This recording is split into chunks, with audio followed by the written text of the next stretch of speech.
মাঠে ঘাটে সব জায়গায় ভালো, সব জায়গায় ভালো পারফরম্যান্স করে, বুঝো নাই? সব জায়গায় গোল দেয়, একদম 6 আর কোনো জায়গায় জোর নাই, মেসি কোনো জায়গায় জোর নাই, সব ওই খাড়াই ভালো খেলে, মাঠে খেলে না, এটা তো বুঝাই যায়। মাঠে খেললে আজকে এরকম থাকতো না। আমি তো নেইমারের ওই অভিনয় ছাড়া কিচ্ছুই দেখি নাই। কত আরাম খেলা তো দেখো, তার অভিনয় ছাড়া কিচ্ছু দেখি নাই। আর জাতি দেখলে লাগে ঘৃণা। নেইমার তো ভালো খেলে, তাহলে কি মেসি ভালো খেলে? হ্যাঁ। কোথায় ভালো খেলে? সব জায়গায়, আর সব জায়গায় ভালো খেলে। সুশান্ত নেইমার, সে তার যদি 100টা বিয়েও করে গার্লফ্রেন্ড থাকে, আমি তাকে বিয়ে করবো, সমস্যা নাই। কোনো কথা বলে আমি তাকে সোজা খাতে নিয়ে যাব।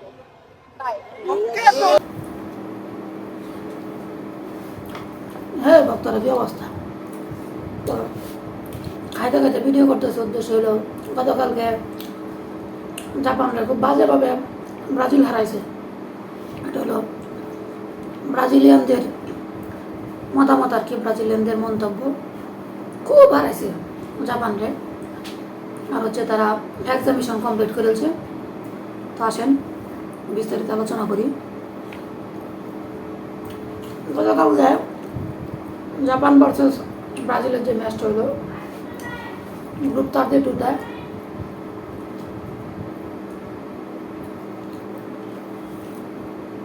তো খেলা কিরকম হইলো সবাই দেখছেন, যারা দেখছেন তারা জানেন, আশা করি বেশিরভাগই দেখছেন। প্রথম হাফে খেলছে ব্রাজিল, কিন্তু ভালো খেলছে, তাদের পায়ে বল প্রায় 70%, আর জাপানের পায়ে মাত্র 30 থেকে 35% ball. Pass, accuracy, shot, target shot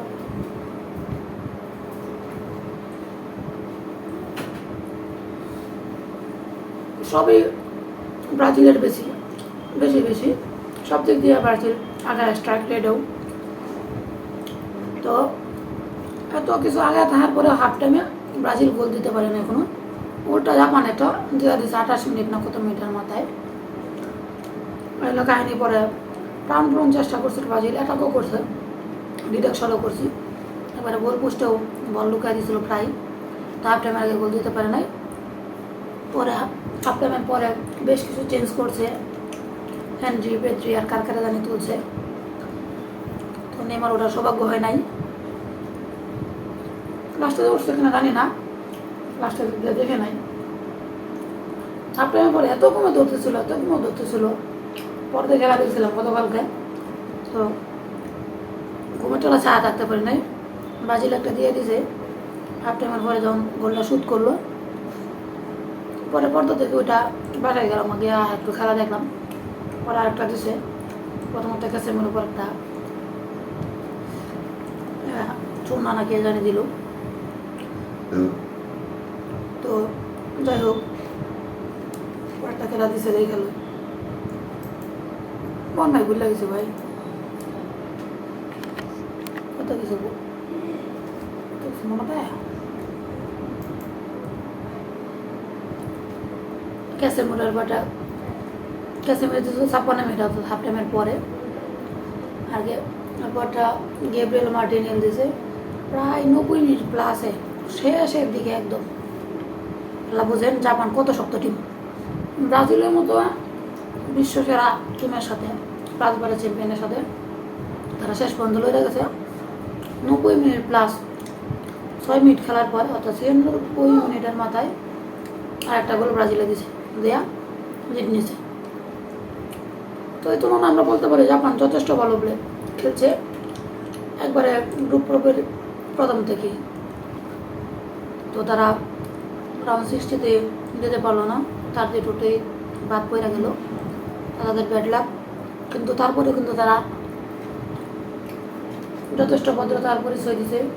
জাপানের কোচ সে সবার কাছে ক্ষমা প্রার্থনা করছে এবং তাদেরকে সাপোর্ট করার জন্য সবাইকে ধন্যবাদ জানিয়েছে মাথা নিচু কইরা। অনেক ভালো জাপানিরা, আর পুরো স্টেডিয়াম জাপানি দর্শকরা খেলার পরে পরিষ্কার পরিচ্ছন্ন করছে কাঁদতেই। জাপানি প্লেয়াররা যখন কান্না করতেছিল তখন নেইমার এসে তাদেরকে সান্ত্বনা দিল, জিনিসটা ভালো লাগছে। আর ব্রাজিলের ছেলেপেলেরা ভালো খেলছে, অবশ্যই ভালো না খেললে তো আর জিততে পারে নাই। তো আমরা আশা করবো সামনে খেলাগুলোতে গ্রুপ 16-তে জন্য তারা ভালো খেলা কোয়ার্টার ফাইনাল সেমিফাইনালে যাইতে পারে নকআউট পর্ব পার করে, সেই প্রত্যাশা করবো। এরপরে আবার এটা ওই ম্যাচের কথা বাদ, পরে মরক্কো আর নেদারল্যান্ডসের ম্যাচে কি হলো, মরক্কো ড্র করে দিয়েছে নেদারল্যান্ডসেরা বাগায়, একবারে গ্রুপ পর্ব থেকে বাদ করে দিয়েছে। আবার ওই পাশে জার্মানিরে উড়াই দিয়েছে প্যারাগুয়ে, কোনো কাম করলে। এখন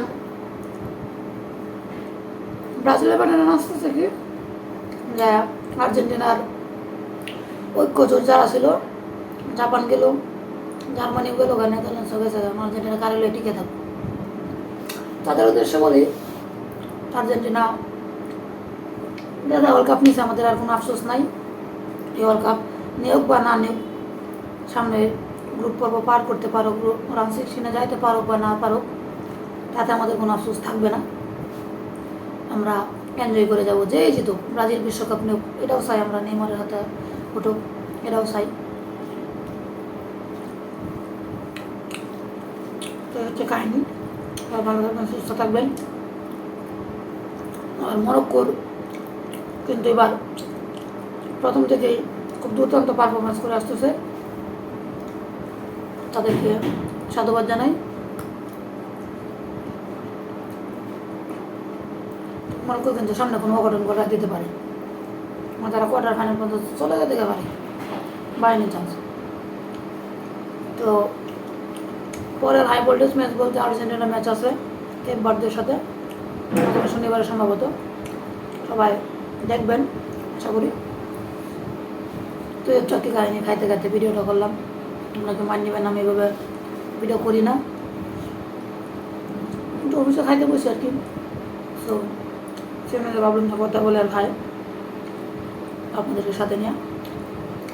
তো নেদারল্যান্ডসে খাই দিছে, জার্মানিরা খাই দিছে, আমাদের ব্রাজিলে খাই দিছে জাপানে, তো সেই জন্য আর কি আমি খাইতে খাইতে ভিডিও করলাম। আর ইদানিং বাঙালি মেয়েরা খুব মেসি নেইমারে খাই দিতেছে খাটি মাটি সব জায়গায়, এটা নিয়ে আলাদা একটা ভিডিও করবো। ভিডিও কালেকশন করা আছে কিছু কিছু, সুযোগ মতো পাইতেছে না ডায়লগ ডেলিভারি দেওয়ার, তো খুলে ফেলবো।